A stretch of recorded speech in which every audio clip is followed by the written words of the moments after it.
الترب مش ساكتة، وكل قبر ليه حكاية يمكن محدش عرفها، بس هي لسه عايشة هناك في الصمت اللي بيخوف.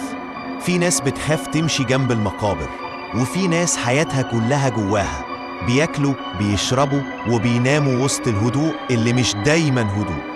اللي يدخل هناك مرة عمره ما بيخرج زي ما دخل، لأن الترب مش دايما فاضية، وأوقات بتتكلم. من سنين كان في حارس اسمه عم صابر، بيقول إنه في ليلة دفن طويلة سمع صوت دق جاي من جوه التربة. الصوت كان ضعيف لكنه حقيقي. جري جاب المفاتيح وفتح وهو قلبه بيخبط، ولما فتح لقى الكفن متقطع وإيد الميت مرفوعة كأنه بيستنجد. من اليوم ده محدش واثق يدفن بالليل تاني. قالوا الليل للأحياء مش للأموات. لكن الحكايات هناك ما بتخلصش. في حارس تاني كان بينظف مدفن قديم ولقى جوه صورة، مش لأي حد، صورة راجل لسه عايش.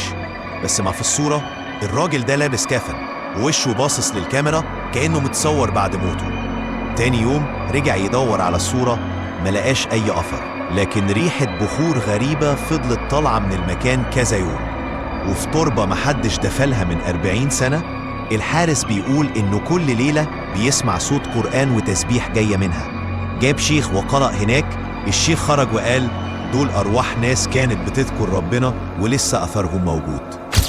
لكن في الليلة اللي بعدها الحارس شاف نور أبيض طالع من المدفن، وسمع همس كأنه ناس بتردد الآيات مع الشيخ. وفي مرة بعد الفجر بشوية كان ماشي بين الترب، ولقى باب مدفن مفتوح ونور شمعة طالع منه. دخل يقفله، ست عجوزة قاعدة جوه. قالت له اقفل الباب يا ابني، البرد دخل علينا. هو فعلا قفل الباب ومشي، بس لما رجع يبصص بعد دقيقة المدفن كان مقفول ومفيش لا ست ولا شمعة. وفي قصة تانية أغرب من كده، واحد دافن اسمه مصطفى كان بينظف تربة قديمة ولقى كفن صغير جوه لعبة عروسة. استغرب ورماها بره، لكن لما رجع تاني يوم لقاها واقفة عند باب التربة. كل مرة يرميها ترجع تاني. وفي مرة قرر يدفنها بعيد، بس وهو بيردم التراب صرخ وقال إن العروسة رمشته.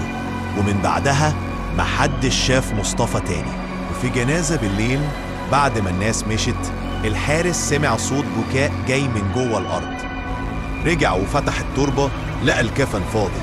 قالوا إن الجثة كانت مدفونة في مكان تاني، وإن الروح كانت بتحاول تقول لهم أنا هنا مش مكاني. الناس اللي هناك بيقولوا إن المقابر مش مكان موت، دي مكان الأرواح اللي لسه ليها كلام ما اتقالش. كل باب تربة ليه سر، وكل صمت وراه صوت، واللي فاكر إن القبور ساكتة يبقى عمره ما سمع دق الباب من جوه.